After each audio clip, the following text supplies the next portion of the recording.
left by Under Sheriff Sam Davis. My left, Captain Ben Harding oversees the Law Enforcement Division, also joined by our public safety partner in the Office of Emergency Services, Neil Haight, who you'll hear from in just a few moments.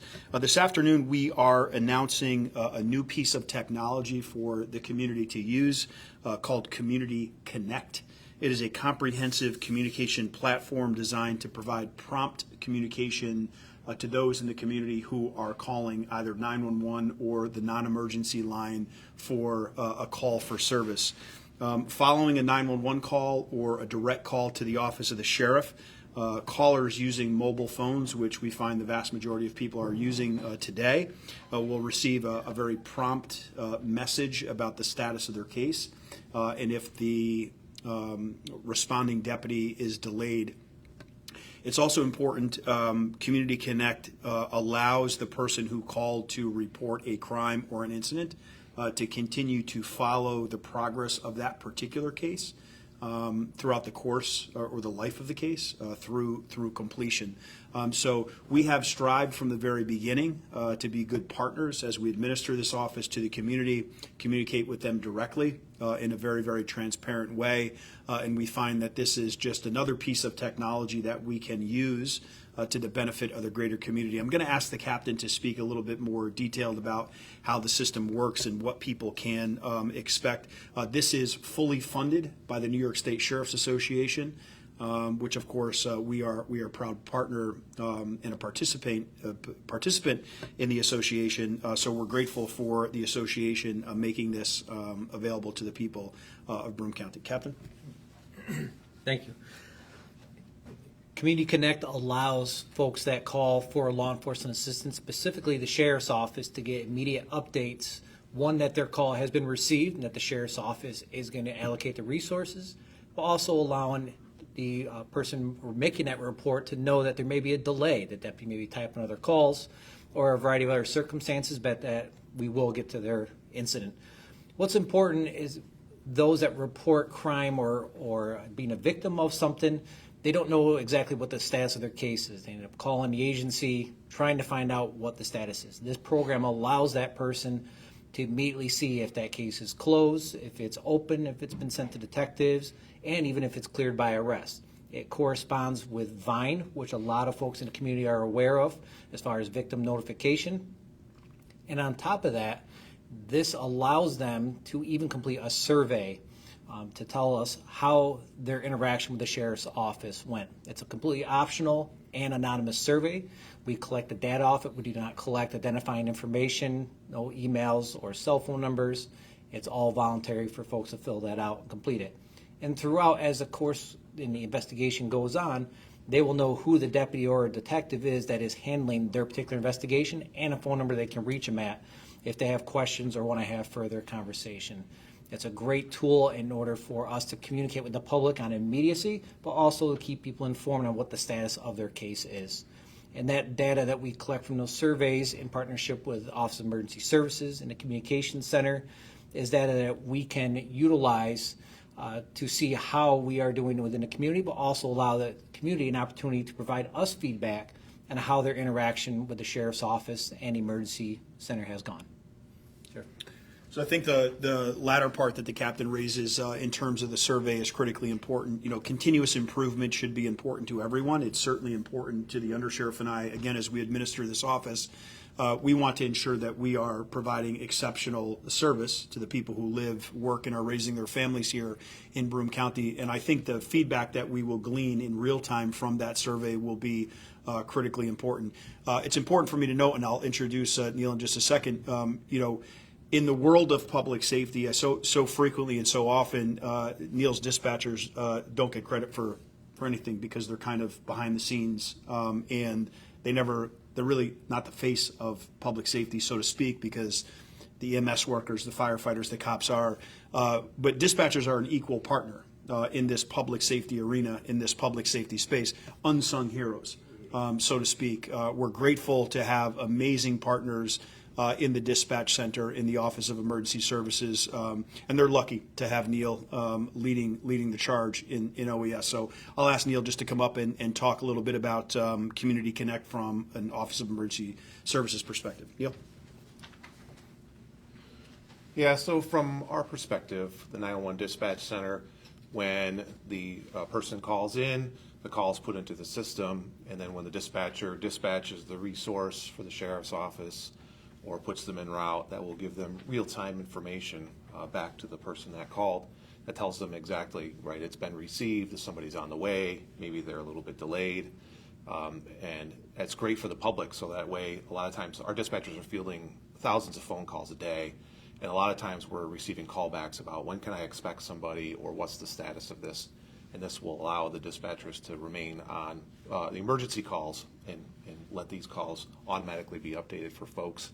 And then again, on the backside, they talked about the ability for the system to let people know that this has been assigned to detectives and this is who you can call. And that will keep a lot of the calls, those non-emergency calls, also away from the dispatchers, which we try to do as much as possible so that way they can remain their focus on the 911 lines and life or death emergencies. So we're very happy to partner with the Sheriff's Department on this project, and we really look forward to it. Thank you. I think it's important to note that there are some, certainly some instances in which this feature will not be used. So you want to talk about that just briefly about those, like high-profile incidents will not be included in this particular service, but I think it's important that we mention that. Yeah, so not every call for service that is assigned to the sheriff's office will receive that notification. There's a variety of instances that will not receive those, such as a domestic incident, if it's a volatile or a violent action that's occurring, we're not going to be sending notifications on that. And also sensitive, a sex offense or something along those lines will not receive that notification. It's all about the safety and protection of the victim or the person reporting the crime, but also the sensitivity of the situation that's occurring. So I'll just close here, sort of where I began. You know, this administration has 5 very important pillars, and 2 of which we're addressing here today. You know, community engagement is critically important to the undersheriff and I. Transparency is critically important to the undersheriff and I. And I think by using CommunityConnect, we're advancing 2 of those very important pillars in this administration to more effectively communicate with the public who, you know, deserves and desires information in real time about the status of their particular case. With that, I'll take your questions if you have them. I think this is obvious, but just to confirm, the messages go only to the phone number that placed the initial call, right? It's not going out to anyone else? Yeah, just the person who made the call and only for cell phone usage. Do you have the data, just by chance, either one of you? Just, I don't mean to put you on the spot, in real time. About like what percentage of calls generally are coming in via cell phone versus landline? So 911 is approximately 75% cell phones. Yeah, so you know you have 3 out of 4 people using cell phones that'll be getting this information in real time about the status of their case, but only the person who places the call. And that same person would have the option of being surveyed about the service they receive from both the Office of the Emergency Services and the Office of the Sheriff. What happens if someone calls about an incident that they just see, like if they see something at a neighbor's house, are they going to be getting the updates about that even if it's not happening to them specifically? Yeah, I mean, you want to talk about that? They would. The way the system pulls the data, the person who placed the phone call would be getting that notification. What's important is, even though they get the notification, the access to the information is still very limited. You're only going to be told the status of that case and who's assigned to it if it's going further into an investigation. There's no identifiable information on victims, suspects, witnesses, addresses, or any follow-up investigation. That all goes through the deputy or detective handling that. So it's very limited in scope of information. It's just enough to point folks in the right direction and let them know. So in your example of the neighbor calling, they would get a notification, yes, we received your call for service.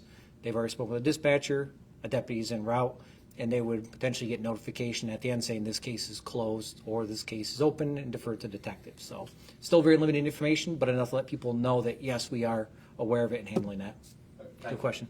And this very much happens, right? So you maybe you call something in that is of mid priority or low priority, and to the captain's point and the director's point, you know, that car could be diverted, you know, twice before they ever get to the smashed mailbox in your front yard, and then you're aggravated, right, after an hour or an hour and a half, not knowing where the deputy is that you called for.